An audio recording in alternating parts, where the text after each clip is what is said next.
You woke up this morning and made a decision before you were even fully conscious, which side to roll onto, whether to hit snooze, how fast to move your hand toward the alarm.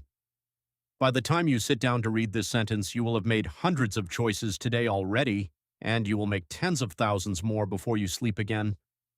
But here is what should genuinely unsettle you. Almost none of them were made by the part of you that thinks of itself as you. Researchers estimate that the average adult makes approximately 35,000 decisions every single day.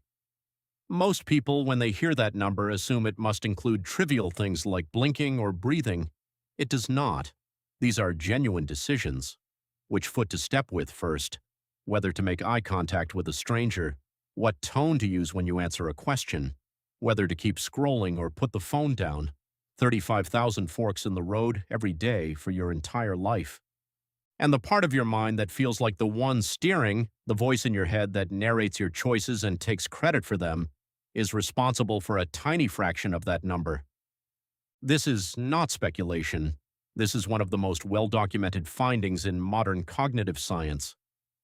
In 1956, psychologist George Miller published a paper that would become one of the most cited works in the history of psychology.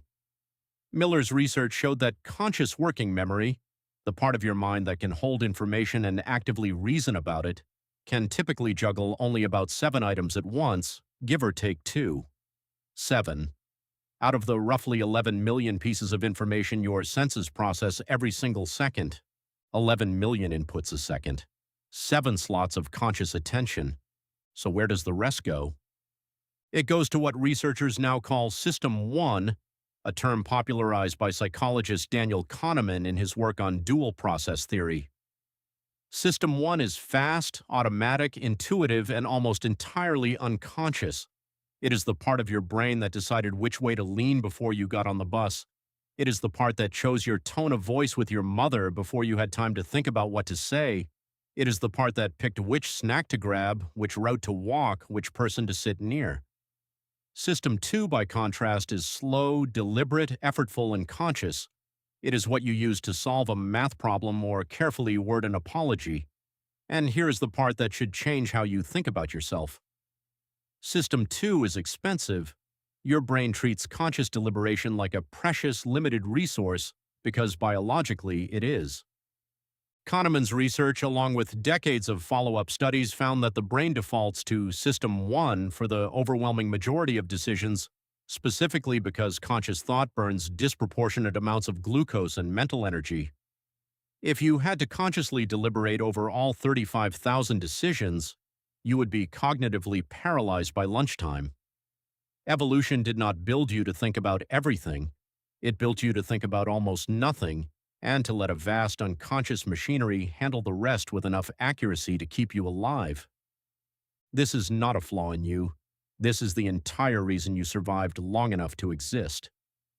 Your ancestors did not have time to consciously weigh the pros and cons of which direction to run when a sound cracked in the grass. The ones who survived were the ones whose unconscious systems made the decision instantly, correctly, and without involving the slow, deliberate, energy-hungry part of the brain at all. That same architecture is still running the show today, even though the sounds in the grass have been replaced by emails, notifications, and the choice between 2 nearly identical brands of cereal. But here is where the story gets genuinely strange. If most of your decisions are made by unconscious processes, what exactly is the voice in your head doing? In the 1980s, neuroscientist Benjamin Libet ran a series of experiments that remain controversial and widely discussed to this day. Libet asked participants to make a simple, spontaneous decision, such as flexing a wrist, while he measured electrical activity in their brain. What he found was startling.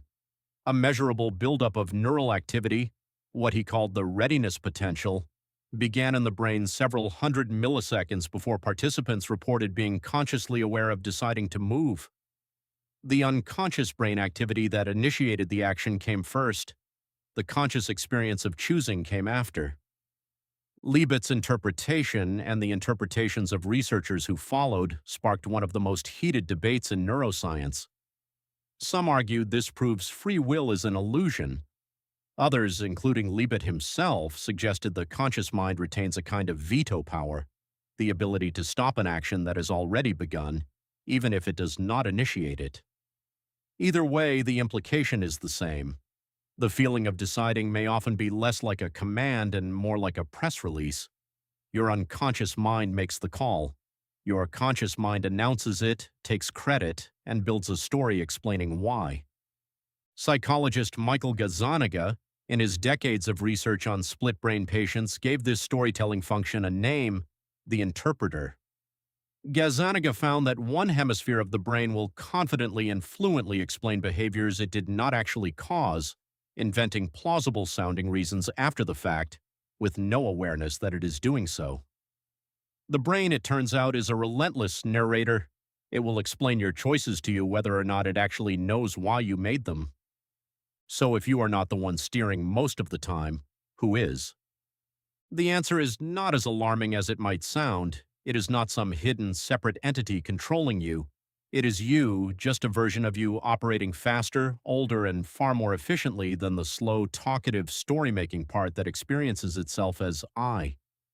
The unconscious systems making 34,000 of your decisions today were shaped by the same genes, the same lived experience, the same values you have absorbed across your entire life. They are not foreign, they are compressed. Years of practice, instinct, and pattern recognition collapsed into instantaneous judgment. A chess grandmaster does not consciously calculate every possible move. Their unconscious mind has compressed thousands of hours of pattern recognition into something that feels like instant intuition. The same is true of your everyday decisions. The version of you that decides what to say next in a conversation, how to react to a friend's bad news, whether a situation feels safe or dangerous, that version has been training for this exact moment for your entire life. It just does its work below the threshold where the narrating part of your mind ever gets invited in. So what should you actually do with this information?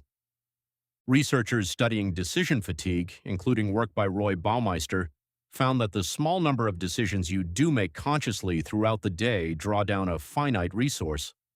The more trivial decisions you eliminate, the more conscious bandwidth remains for the decisions that genuinely deserve it.